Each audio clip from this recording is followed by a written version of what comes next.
I think the Senate will get something passed, and the reason is the situation out there in the real world continues to deteriorate. The challenge is that we've got to make certain that we improve this market, improve it for patients and families and doctors to be making medical decisions, and not Washington, D.C. And there are ways to do it. The Senate's working on it, and I think that they'll get it done. All right, there you have it. You heard it, Health and Human Services Secretary. It will be done. But there are 9 GOP senators who say they've got some problems with the bill in its current form. Joining us, Congressman Jim Jordan, Republican, Ohio. Jim, I want you to get into it with me. I'm sure you're going to disagree with me, but here's what I got to say. I know you're laughing. Here it comes. Something is better than nothing. You agree with me?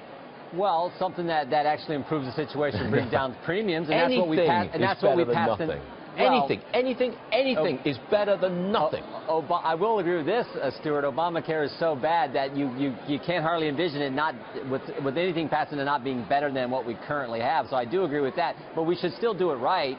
I think if the amendment that Senator Cruz and Senator Lee are pushing, this Consumer Choice Amendment, which basically says if a company offers a plan that's compliant, then they can offer other plans that people actually want. You can actually have a marketplace. I think if that goes in, that's a huge win.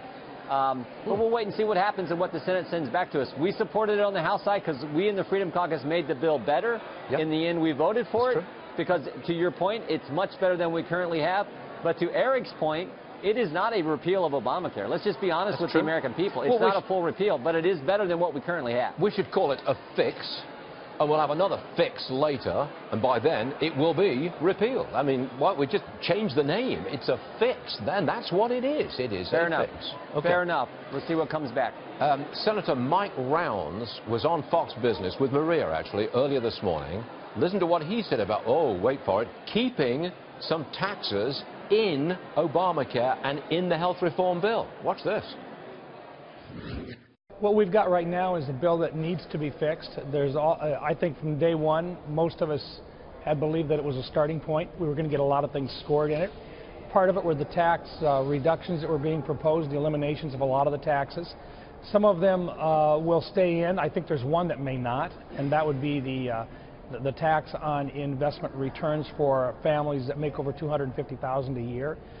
That's about $172 billion over a 10-year period of time, which when taken or put back into the system would allow us to make some improvements in some of the coverages moving forward for those that need it most. Well, Congressman Jordan, what do you make of that? He's a Republican in the Senate, and he's saying keep that tax.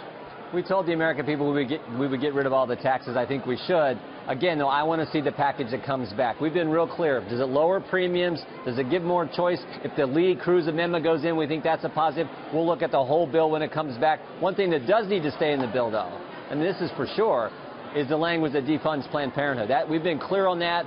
The Republican Party's been clear on that. That does need to stay in the bill. But as far as everything else, we'll see what the final package is when they send it back to us. The left is hammering the Trump-Russia probe. You say it's time to investigate the investigators. Loretta Lynch, James Comey, Eric Holder, Robert Mueller. Explain, please. Well, I mean, James Comey misled the American people twice. I mean, a year ago when, at the direction of the Attorney General, he is told to call it a matter, not an investigation, when in fact it was an investigation. Now think about that. Intentionally, willfully, at the direction of the Attorney General, the Justice Department, through what the FBI director said, misled the American people. That shouldn't happen. This year, he misled the American people when he furthered the perception that President Trump was under investigation when, in fact, he wasn't, and had been told 3 times by James Comey himself that he wasn't under investigation.